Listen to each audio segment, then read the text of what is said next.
Oke teman-teman, di sini saya akan membedah film Pangku bersama rekan-rekan saya. Di sini ada Rasa, Angel, Caca, terus ada Elsa, Fitri dan juga Kiki. Nah, di sini kita akan membahas bagaimana sih perkembangan si Bayu ini dari dia masa kecil hingga dia masa dewasa. Saya akan memberikan sesi tanya jawab buat kalian. Jadi pertanyaan pertama itu, apa fondasi psikologis Bayu di awal hidupnya?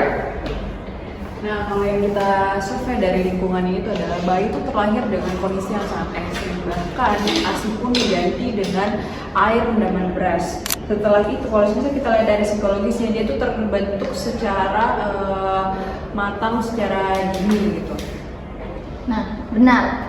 Dari yang teman saya bicarakan tadi, kalau kita lanjut untuk empati dan konfliknya, Bayu ini mengembangkan empati yang sangat tinggi, yaitu karena dia tidak pernah menanyakan keberadaan ayahnya demi meringankan ibunya, demi meringankan beban ibunya.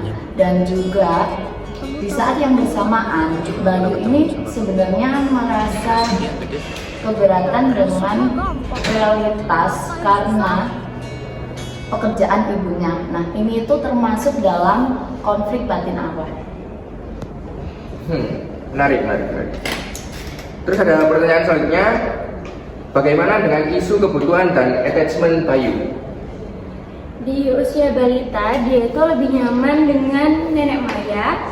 Ini sinyal kebutuhan akan secure attachment yang kurang terpenuhi oleh Sartika karena kesibukannya yang mencari nafkah. Nah, Bayu ini di sini juga mengalami krisis identitas ya. Jadi dia itu mulai kayak bingung akan cita-citanya gitu. Dan yang paling krisisnya lagi itu kebutuhan akan figur ayah itu sangat tinggi pada saat Hadi hadir. Jadi itu tuh termasuk titik kerentanan dari seorang bayi. Berarti Hadi ini sangat berarti ya dari Bayu. Nah, ketika Hadi hadir, kita kan melihat transformasinya Bayu yang semakin baik. Apa sih perubahan terbesar dalam perkembangan kognitifnya si Bayu ini? Nah, stabilisasi hidup dan nutrisi setelah hidup bersama Hadi itu berkembang kognitifnya.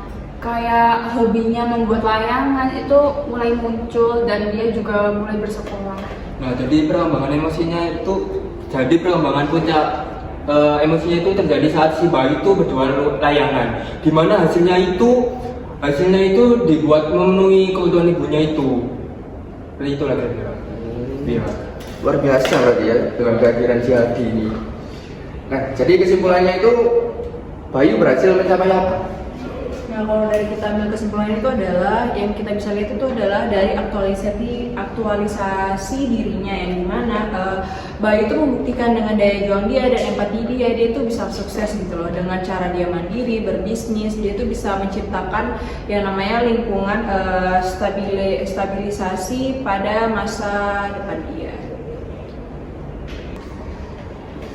Oke, sudah ya. Berarti terima kasih kepada rekan-rekan saya yang udah mau menyempatkan pendapatnya tentang si Bayu ini dari masa dia kecil dan sampai dia itu menjadi orang yang keren gitu. Oke, semuanya podcastnya saya tutup. Jadi Bayu ini adalah contoh nyata orang yang sangat keren sekali teman-teman. Dia hidup di lingkungan yang kurang mengenakan, yang dibilang itu bisa kumuh ya, tapi dia itu bisa berkembang dengan baik, tetapi ada faktor yang membantunya. Jadi sekian, terima kasih, saya tutup. Assalamualaikum. Makasih ya Bu, udah sekolahin aku.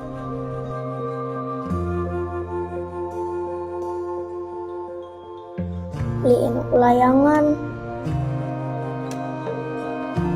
masakin aku yang enak-enak. Aku sayang ibu.